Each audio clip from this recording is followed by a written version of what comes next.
What is up, ladies and gentlemen? John McClain here with another fantastic time, another great video. We're going to go back in time to 1991. This is everything that happened in TV in 1991. Let's start. Hi, I'm Tim Allen, and I'd like to tell you a little bit about my new series coming this fall. No running in the house. First, I've got to make some adjustments on that TV. No, leave it alone.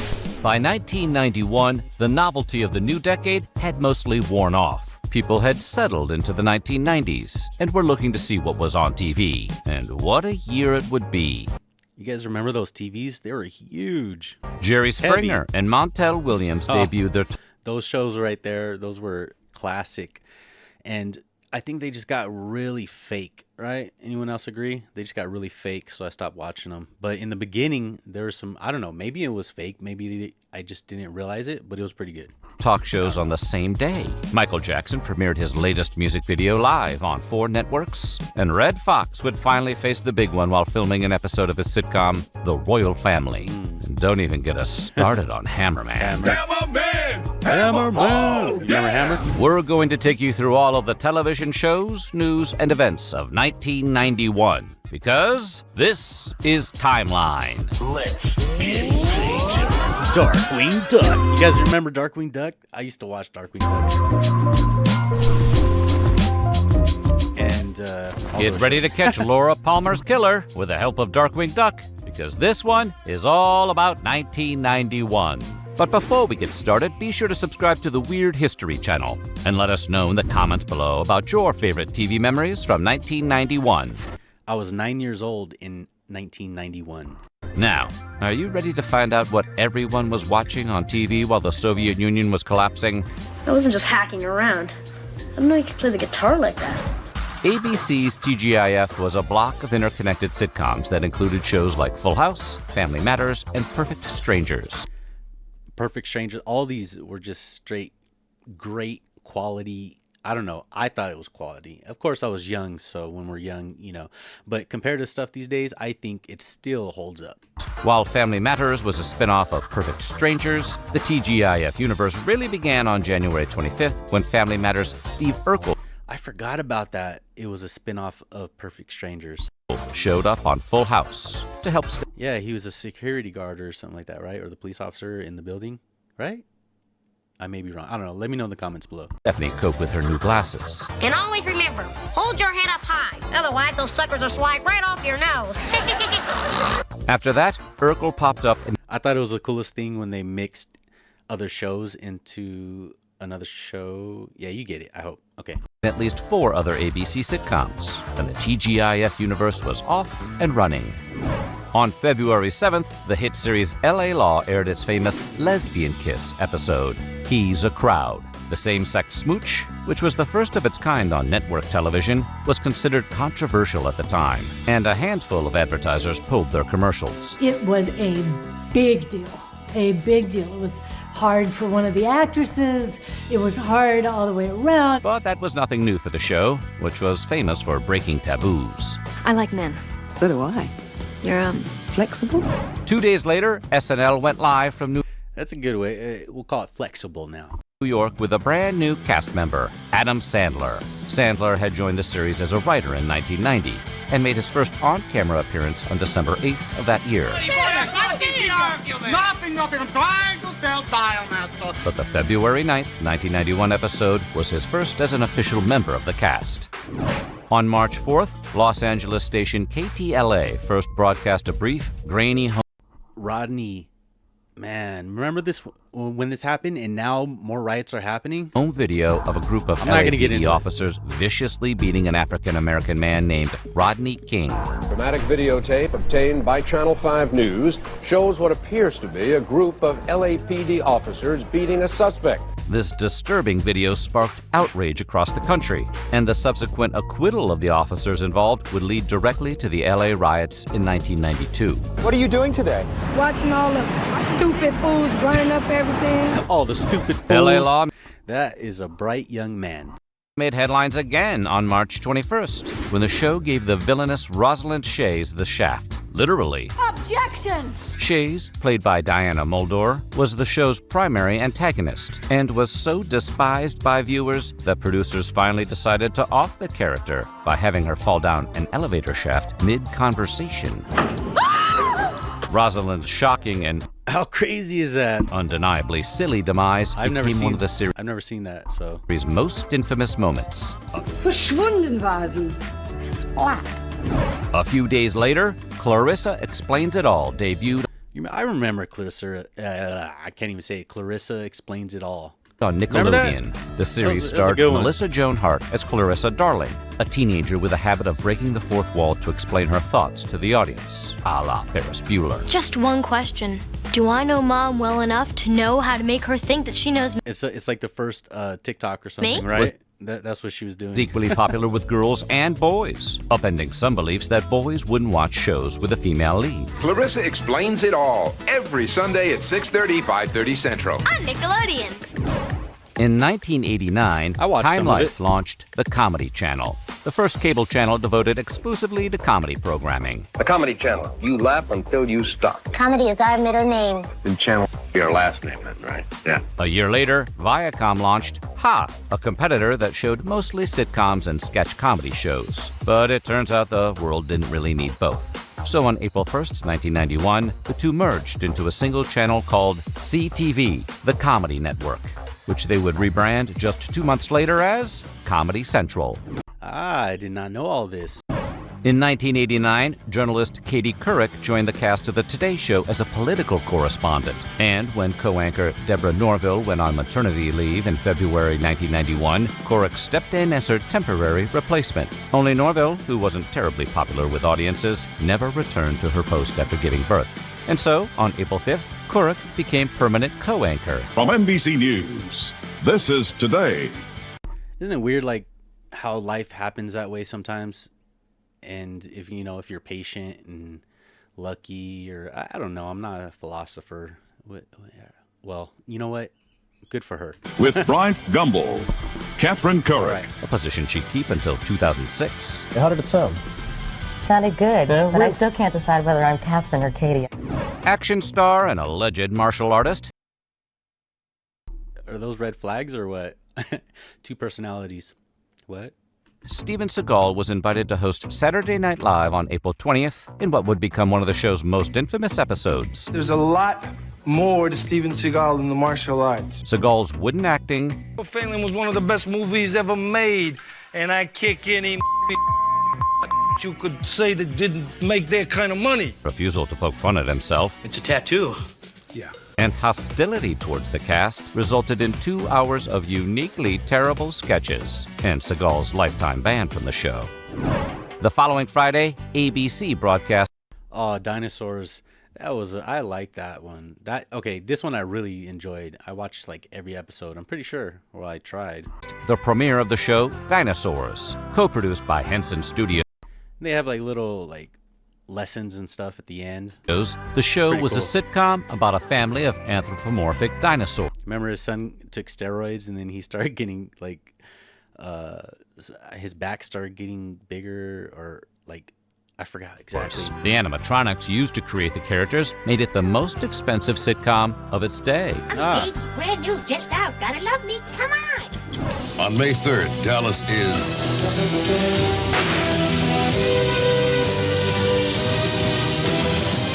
Dallas, the final episode. Trust us, it ends with a bang. It's kaput.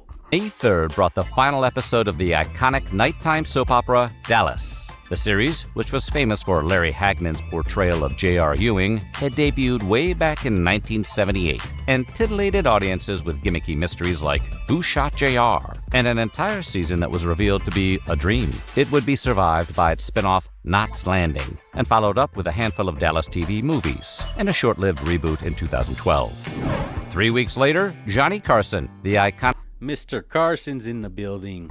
Host of The Tonight Show on NBC, announced that he would be retiring. It's coming to an end, next I remember when this happened. year. I've always wanted to be a shepherd. My mom would watch these shows at night, so I would pretend I was asleep and I would hold my eye open and watch him. Carson had Sorry, been Mom. sitting behind the desk since 1962, when he was first introduced on camera by Groucho Marx. His replacement, frequent guest host Jay Leno, I always knew Jay Leno as the Dorito guy. would take over on May 22nd, 1992. On June 2nd, MTV threw its hat into the animation ring with the debut of Liquid Television, a showcase for offbeat animated shorts that would serve as a launching pad for future series like Beavis and Butthead and Aeon Flux. On June 10th, David Lynch's now legendary series Twin Peaks came to a close with its 29th episode. I didn't watch this. The highly influential show declined in the Pretty sure I saw like episodes, but I didn't really watch it. ratings after network executives demanded a solution to the murder mystery that drove the plot. The second season finale, which was never intended to be a series finale, would prove to be its final episode. The cancellation of Twin Peaks, however, wouldn't be the last time audiences got to visit that particular town. In 1992, Lynch directed the prequel film Twin Peaks: Fire Walk With Me. And in 2017, the show returned to television with a third season called Twin Peaks: The Return, finishing the story to both critical and commercial acclaim. Very creative with their titles. On July 1st, Court TV started broadcasting trials to a surprising amount of success. The channel, which focused on live coverage of prominent criminal cases, legal talk shows, and other crime-themed programs, was surprisingly popular for a while, before rebranding to True TV in 2008. This Sunday, why face the nation when you can face the animation? Nickelodeon's new cartoon. Oh, these were bangers when I was younger. I watched this all day. Not all day, okay, but I would watch this, you know. I thought it was interesting. It was kind of cool. Are stimulating and tasty. And on August 11th, Nickelodeon aired the first block of Nicktoons. They had like good show after good show. Remember Thank God It's Friday, TGIF, and all that? The 90-minute block marked the debuts of what would become 3 of the channel's most iconic animated series. Now they play like the same show like over and over and over and over again.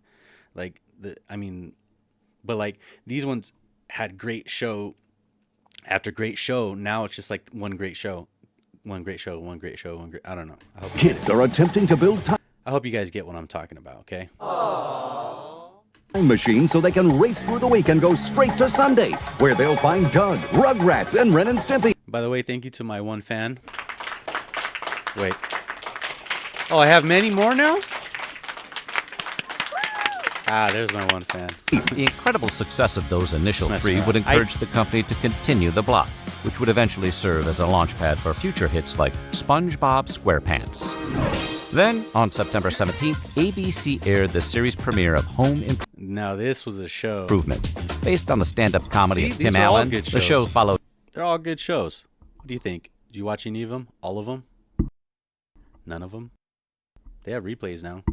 Tim the Toolman Taylor, Home Improvement TV show host, We want a job done right, and we want it done quick. What do we need? who lives in suburban Detroit with his wife and 3 sons. The Smash series, which made light of Tim's obsession with tools, would go on to run 8 seasons, finishing up with one of the most watched finales of all time.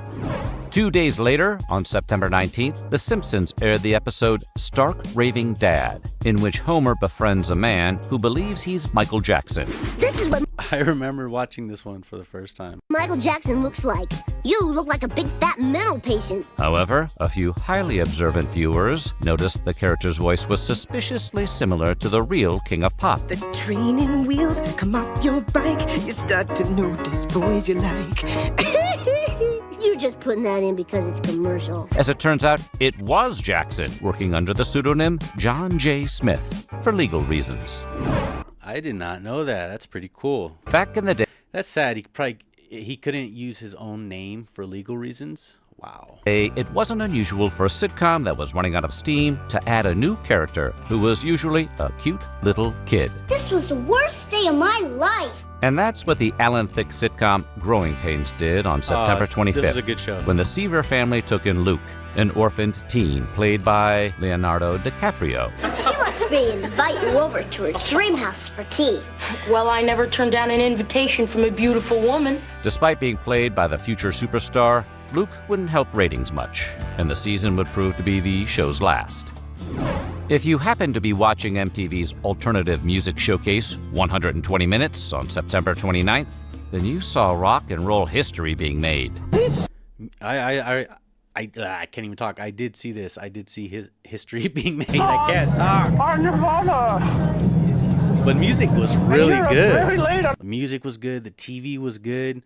And now it's just like now it's just AI. What do you guys think about AI though? Like seriously, I heard, who was it? Someone hired an AI artist. Sunday night. That was the day the show debuted the Why? You could do that yourself.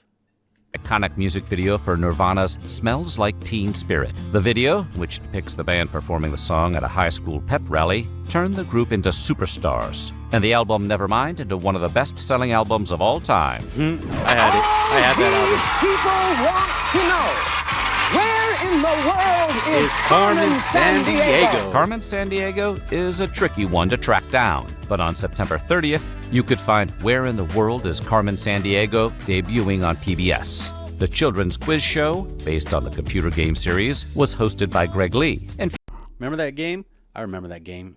And at school, we would play